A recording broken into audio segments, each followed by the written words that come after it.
Today, we're talking about creepy fans traveling hundreds of miles to burn streamers' cars, Fox News officially labeling Biden as a wannabe dictator, where the CEO of Reddit may have just screwed himself, this massive new church crisis, and my guy David being the absolute worst. We're gonna talk about all that and in fact so much more on today's brand new Philip DeFranco show, you daily dive into the news. But first, a quick friendly reminder, as you can see right here, we're officially on a low stock watch on a number of items that we just launched over at beautifulbastard.com this week. So while you can, snag yourself some of the amazing sticker packs, candles, cargo pants, the awesome backpack, as well as some emotionally exhausted embroidered gear. You can click right here or in the description to grab what you want while you can. But that said, this is a news show and we got a lot of news to jump through, so buckle up, hit that like button, and let's just jump into it. Starting with, this is one of the craziest stories you're gonna hear today, because we gotta talk about what this 45-year-old Belgian guy named David just did. Because David died with some family members only finding out from his daughters posting on social media, "Rest in peace, Daddy, I will never stop thinking about you. Why is life so unfair?" And so the day of the funeral arrives, so many people show up. You have extended family there who haven't seen him in a while, mourning his death. And then all of a sudden, this helicopter glides in, the doors slide open, this flash mob comes out. No, actually, not really. No flash mob. That would have actually been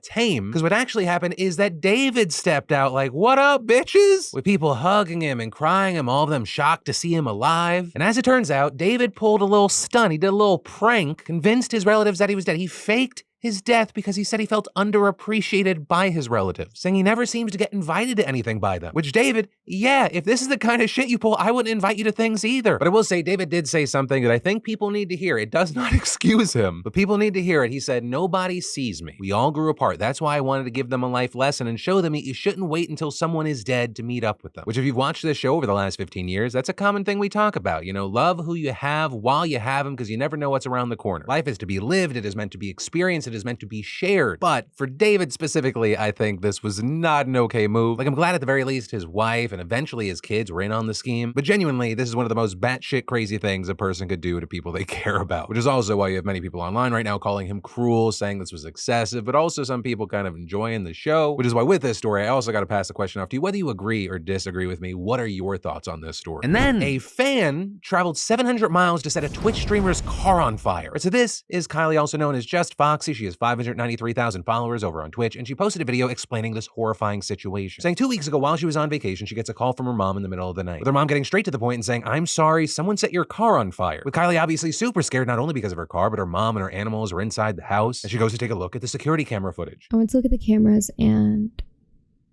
I saw my car in flames. And that's the first thing I saw.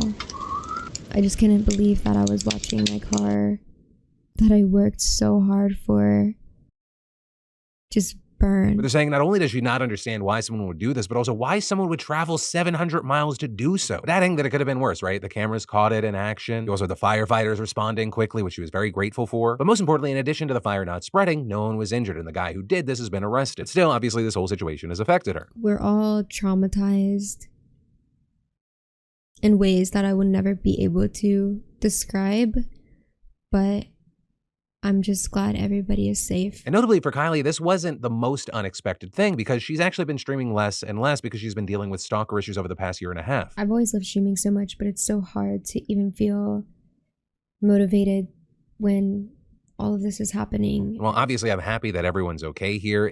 This story ends up being another unfortunate example of the dark side to fame. And understand, I'm not saying you have to suck it up and deal with it, but it is important that we know about it and we talk about it. And then, sometimes it's best if you just shut that little mouth of yours. Just keep that thought in your head. Keep it inside. Doesn't need to get out. Now, that's good general advice, but also specifically for Steve Huffman today. Because if you don't know, one of the biggest websites in the world has a blackout going on right now. Because on Monday, thousands of subreddits went dark in protest to the new pricing plan Reddit is forcing on third-party apps. We're talking 8,000 communities ranging from history to video games to sports, all shutting down. We even saw the likes of huge YouTuber and podcaster Ethan Klein joining in on the blackout, with him notably having a very large and active subreddit and saying on the H3 podcast on Monday, "With Spez sticking it to the man. Get your posts in now, guys, because we are going dark.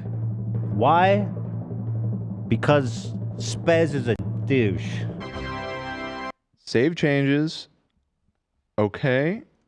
Let me... That's it. It's a private community. Did it work? Hold on. We are. Sure it It says on mine, private community. And well, the plan was reportedly to do this for 48 hours, and my thinking was, is 48 hours going to be enough? Steve Huffman, though, he decided not to keep that thought in his head, with him sending out an internal memo as the CEO of Reddit on Monday telling employees to block out the noise, saying, quote, "Like all blowups on Reddit, this one will pass." And so what we saw was many of the communities that planned to come back today, after the memo leaked, that changed fast, with moderators calling for an indefinite blackout until Reddit provides an adequate solution in response to the users' demands. And as of recording, moderators from more than 300 subreddits have agreed to hunker down for the long haul, and this including massive communities like Awe and Music with tens of millions of users. And so with all that said, at least for now, you have Huffman saying the blackout has not had, quote, any significant revenue impact so far. But again, this only started on Monday. This is now a developing situation because Huffman, he verbal vomited his way into a game of chicken. So for now, we'll have to wait to see who blinks first. And then we have to talk about religion, because have you accepted Jesus into your heart? That's not the story. Rather, it's that America's largest Protestant denomination is tearing itself apart over three crises right now. You've got the Southern Baptist Convention, or SBC, which has 13 million members and 47,000 churches, with its annual convention in New Orleans happening this week. And while many issues are being discussed, by far the most contentious is about the role of women, because there are estimates that there are more than 1,800 female pastors in SBC churches. Though there are also other estimates that put the number much lower because they exclude positions like children's pastor and women's pastor, which have traditionally found more acceptance because they don't have authority over adult men. And although most Southern Baptists have long believed that pastors should be men, churches with female pastors have still been tolerated. But in recent years, we've seen an ultra-conservative faction pushing to investigate and expel those churches from the SBC, pushing back against what it calls a leftward drift in the SBC on issues like gender, race, and sexuality. And this notably as the repeal of Roe v. Wade has thrown women's rights seemingly back into debate and evangelical politics more firmly fusing with the Republican Party. And in fact, recently the SBC has expelled 5 churches for having women pastors, with the most notable, largest, and famous being California's Saddleback megachurch. And in fact, you might have heard of its founding pastor, Rick Warren, known for his sermons and one of the best-selling books in the world, The Purpose-Driven Life, with him announcing his retirement from the pulpit after 40 years back in 2021, and he handed over the reins to a husband and wife, with the man taking the role of head pastor and the woman serving as teaching pastor, which involves preaching. And so during this week's convention, Saddleback and another church, Fern Creek, appealed their expulsions, with Warren even penning an open letter to all Southern Baptists, noting that the SBC has a long history of letting each congregation interpret scripture in its own way, and also arguing that it's supposed to be an association, not a hierarchical organization. And last night, Warren getting just 3 minutes to make his case in front of over 12,000 delegates. If doctrinal disagreements between Baptists are considered sin,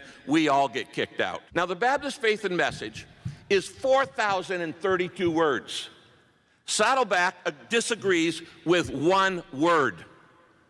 That's 99.999999999 in agreement. Isn't that close enough? And if you were moved by or agreed with his words, you were very likely not in that room, because despite his plea, a whopping 90% of the delegates shot down both appeals today. And going even further, later in the day today, they're set to vote on a proposal stating that a church can only be Southern Baptist if it does not affirm, appoint, or employ a woman as a pastor of any kind. Because while women are already barred from being pastors, that rule hasn't always been strictly enforced. So you had the SBC's right wing arguing that needs to be clearer. Though it is also important to know that the extreme conservatives don't have a total stranglehold on the SBC. Right, last year, delegates overwhelmingly voted for their new president, Bart Barber, a preacher in rural Texas, over his ultra-conservative rival. Though notably with all this, you have many members blaming the church's inflexibility on certain social issues for its second crisis. They have lost more than 3 million members since 2006, and reportedly membership shrinking by another 500,000 in 2022, the largest dip in more than a century. And this largely because you have older people dying off and younger people aren't replacing them in high enough numbers. Also, regarding last year's drop-off, you have some attributing that to SBC's third crisis, rampant sexual abuse. Because last year, the convention released a list of alleged church-related sexual abusers that it kept hidden for over a decade. That list, including 600 people being named, including pastors, denominational workers, ministry employees, and volunteers. Also, very key thing, this did not just include credibly accused people, but those who have been convicted or confessed to abuse as well. And very notably, that list came out just a week after another report detailing how victims and other concerned people had been contacting the SBC's administrative arm about it for nearly 20 years. But reportedly, those calls and emails were only to be met time and time again with resistance, stonewalling, and even outright hostility. And actually, around all this, in August, we learned that the Department of Justice opened an investigation into the SBC. And so that's why it's important we talked about all of that, because yes, this debate over female pastors, it matters. You also have some worrying that the panic about the supposed wokeness in the church just distracts from the very, very real problems plaguing Southern Baptists. So I will say to anyone thinking about leaving their religion,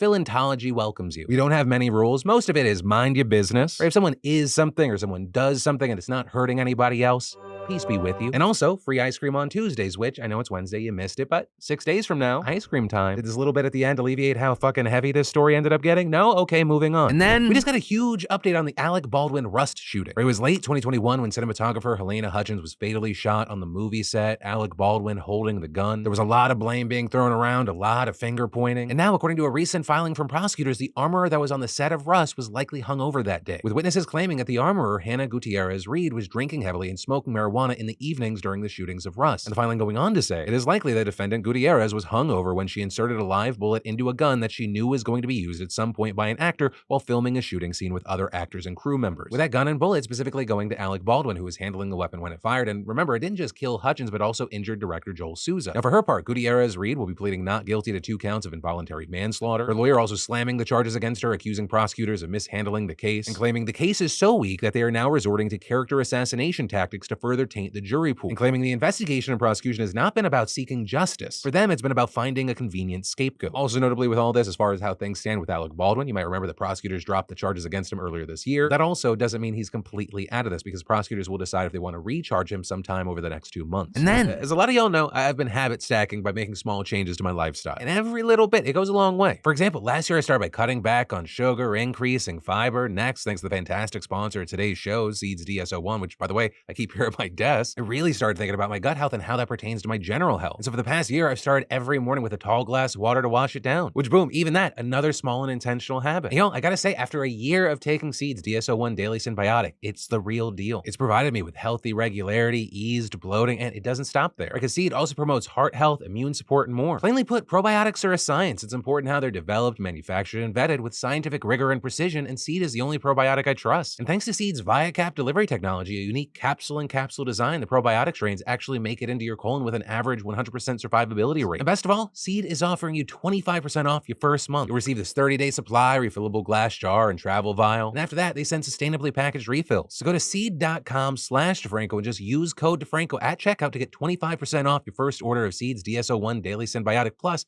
free shipping. And then Russia's getting desperate in its war with Ukraine, with its latest gamble being deploying tactical nuclear weapons in Belarus, because Putin has threatened to do this for months, but according to his puppet in Belarus, it's now officially begun, with Lukashenko even threatening to order the use of the weapons if his country faces any aggression, though that likely a hollow threat, because that would require direct orders and codes from Moscow to actually be used. And so if Putin doesn't want to use them, they're not moving. That being said, Lukashenko still has to look like a strongman and equal to Putin, so he told locals that he demanded the nukes. Ooh, such strongman. Also, what's interesting is that pushing these nukes closer to NATO is both provocative while also changing nothing, right? It's provocative because it puts quick deployment nuclear weapons very close to NATO allies in Europe, but it also really doesn't change much because for decades, Russia has had the capability to launch a nuke and hit anywhere in the world within 40 minutes. But notably, this is also just one of a few threats Putin's making in his desperation. The other big one is suggesting that he'll cancel the Ukraine grain deal, because under a deal brokered by the UN, Russia agreed to let Ukrainian grain shipments leave their Black Sea ports. And in return, the UN would also help Russian food and fertilizer exports, something that Putin claims hasn't been honored, claiming, unfortunately, we were once again cheated. Nothing was done in terms of liberalizing the supply of our grain to foreign markets, which, while grain is not something that is actively on most people's mind, a very big deal. Right? If that deal is canceled, we'll likely see a sharp spike in grain prices around the world, not to mention the possible starvation in many countries that heavily rely on Ukrainian grain. And really, we only need to look at the start of the war to see how serious the situation is. Also, speaking of the situation generally, because it is an active war, there's a million updates to talk about, such as accusations that Russia blew up another dam to slow down Ukraine's advances, which actually there, it seems that Ukraine's making progress, although of course you have Putin claiming the counteroffensive has failed. And taking into account the real fog of war here, we likely won't know what's actually happened until weeks or months from now. But that said, the biggest news here may actually be just on the horizon if Ukrainian intelligence is to be believed, because they claim that Russia's planning on destroying chemical facilities that'll make the Chernobyl disaster look small, which hopefully that does not happen, but we're talking about Putin's Russia. Whether it be committing war crimes or throwing more and more of his country's children into the wood chipper that is this war, he's willing to do it. And then we've got two big questions around AI in Congress right now. One, is Congress going to do anything to regulate AI? And two, do the olds in Congress even know what AI is? So historically, Congress has shown us they don't really need to understand a thing to make legislation about it. But what we are seeing is today, Republican Senator Josh Hawley and Democratic Senator Richard Blumenthal introducing a bipartisan bill aimed at exercising some form of control over the rapidly developing technologies. And the proposal is actually really interesting because, as I always say, the AI that we see today, it's the worst it'll ever be. It's just going to keep improving and getting better from here. But Hawley and Blumenthal's plan targets AI in a way that accounts for the ever-evolving nature of the tech, where specifically the legislation would clarify that generative AI is not covered under the fundamental liability law that governs the internet, Section 230, or with 230 being the landmark and fundamental law that makes it so that tech companies can't be held legally responsible for third-party content on their platforms, aka social media sites can't be sued every time someone posts something that can be considered illegal. And so what this legislation would do is add a clause to Section 230 that removes immunity from AI companies in both civil and criminal cases involving generative AI, which means that Americans could sue those companies directly. And as far as what they say this would look like, in a press release, you had Hawley providing a specific example with deepfakes, explaining ordinary people can now suffer life-destroying consequences for saying things they never said or doing things they never would. Companies complicit in this process should be held accountable in court, which would be an absolutely massive move and crackdown. And so with that legislation and that thinking, of course, I'd love to know your thoughts on it. We're gonna have to wait to see if it gets support from other members of Congress. Also, what does the pushback look like from AI companies? But no matter what, the fact that this is even being talked about is very significant. And notably, this comes as many different committees in both chambers of Congress have recently been holding hearings about AI. I mean, just yesterday, the Senate Judiciary Subcommittee on Human Rights and the Law holding a hearing about AI and its impacts on human rights. And instead of just talking a bunch of technical jargon with experts, you had the panel bringing the issue down to the human level, with them hearing powerful testimony from an Arizona mom by the name of Jennifer DeStefano. She was the victim of an insanely horrible scam where the scammers used AI to clone the voice of her 15-year-old daughter, Brianna, and staged a fake kidnapping plot. But they're describing how she was picking up her younger daughter from a dance class when she got this call from an unknown number. She decided to answer it, thinking, hey, maybe it's the hospital, maybe it's a doctor. And when she answered, it was Brianna sobbing and crying, saying, "Mom."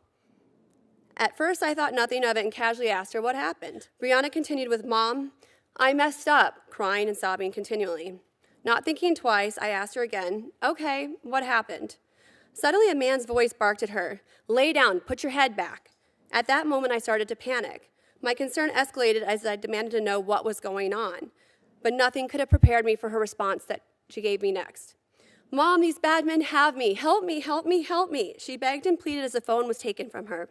A threatening and vulgar man took the call over. "Listen here, I have your daughter. You call anybody, you call the police. I'm going to pop her stomach so full of drugs, I'm going to have my way with her. I'm going to drop her in Mexico and you'll never see your daughter again." With DeStefano putting the call on mute, she started screaming to the other parents at the studio who called 911. Meanwhile, she stayed on the phone with the caller who at first demanded $1 million, but then later reduced that number to $50,000 in cash. DeStefano explaining that a parent who had called 911 came back and told her that the police were familiar with an AI scam that was happening. But even then, she couldn't break this feeling of my daughter's in trouble. But I didn't process that. It wasn't just her voice. It was her cries. It was her sobs. And so this thing got her so locked in, she went back to negotiating the ransom. And it wasn't until one of the other parents got a hold of her husband who had found that her daughter was resting safely in bed. But even then, she didn't believe it until she actually spoke to her daughter. And so you have this mom who went through one of the worst things you can imagine, and she's stuck in this limbo. Right? Because she just went through this, she then reports the call to the police, but then they tell her it was just a prank call and they can't do anything because no crime was actually committed. Right? No one was actually kidnapped. No money had been transferred. With her and others thinking it's absolutely crazy that there's nothing to be done. Right? This is a situation that's caused her trauma for months and has impacted the lives of so many others, and ultimately calling on Congress to take immediate action to regulate the space. And, you know, it really feels like less of a question of should something be done because something should be done. It's more, can Congress actually legislate on something that is constantly evolving like this? And then Illinois just became the first state to ban book bans, with a law which takes effect next year mandating that all public libraries in the state either adopt the American Library Association's Library Bill of Rights or write their own similar version of the pledge, which states materials should not be proscribed or removed because of partisan or doctrinal disapproval. And very key, any public library that fails to do this will risk losing state funding. And in remarks after signing the bill, you had Illinois Governor J.B. Pritzker taking aim at Republican efforts to ban books, saying, while certain hypocritical governors are banning books written by LGBTQ authors, but then claiming censorship when the media fact checks them, we are showing the nation what it really looks like to stand up for liberty. Because all this notably comes as banning books has become a major culture war issue for Republicans. In fact, so much so, according to a March report by the American Library Association, the unparalleled efforts to ban or censor books hit a record high in 2022, nearly doubling from just a year before. And the organization specifically noting that the vast majority were written by or about members of the LGBTQIA+ community and people of color. And notably, in the near future, this won't be just Illinois, possibly other states following suit. In fact, there's another similar bill trying to make its way through the legislature in New Jersey right now. And then you may have seen Fox News trending with the news in quotes today. And that's not because the network had to legally change its name to that as part of the massive settlement with Dominion Voting Systems, but rather because there was a massive controversy around their Chiron last night. Though they also weren't the only one getting hit last night. Let me explain. Okay, so Trump, yesterday, right, he was arraigned on federal charges. And afterward, later that night, Trump gives a speech at his New Jersey golf club. And during this speech, he did Trump stuff. He rambled on and on forever, saying all the bullshit that you'd expect him to say. I did everything right and they indicted me. I mean, he did nothing wrong, that he was a victim of persecution, calling Biden corrupt, even at one point describing his indictment as the most evil and heinous abuse of power in the history of the country. And it very much appeared that Fox News agreed with him, because toward the end of his remarks, the network moved to a split screen of a separate speech Biden was giving at the White House and ran the Chiron. And in case you haven't already seen it, no, this is not fake, I'm not kidding. Wannabe dictator speaks at the White House after having his political rival arrested, with that going viral and receiving backlash online, including from experts who said this is extreme even for Fox News. Now, Fox, for its part, responded to the situation by telling other media outlets that the Chiron was taken down immediately and was addressed, but also did not elaborate, which it feels like they should, because that wasn't like a slip of a button. That was a very specific and insane statement. But also on the opposite side, there was another Chiron that people were pissed off about. With PBS News putting on the screen during Trump's speech, experts warn that inflammatory rhetoric from elected officials or people in power can prompt individual actors to commit acts of violence. Which, I see, I go, yeah, that seems fact-based. Anyone with half a brain cell goes, yes. But a certain other group of people popped the fuck off and called for PBS to be defunded because of it. But again, I think a pretty fucking fair warning, especially given that, I don't know, Trump gave that speech at one time and it seemed to incite a literal insurrection. But also around this news, you had people commenting about, should we even show this speech? With CNN news anchor Jake Tapper explaining to viewers why the network didn't play the speech, saying, frankly, Trump says a lot of things that are not true and sometimes potentially dangerous. And MSNBC's Rachel Maddow echoing that and telling her audience, we are here to bring you the news. It hurts our ability to do that if we live broadcast what we fully expect in advance to be a litany of lies and false accusations, no matter who says them. So yeah, fun times to be living in. And ultimately, that brings us to the end of today's Daily Dive into the news. As always, thank you for being a part of the DeFranco Nation, or whatever you want to call it, I don't know. But hey, my name's Philip DeFranco. You've just been filled in. I love yo faces, and I'll see you tomorrow.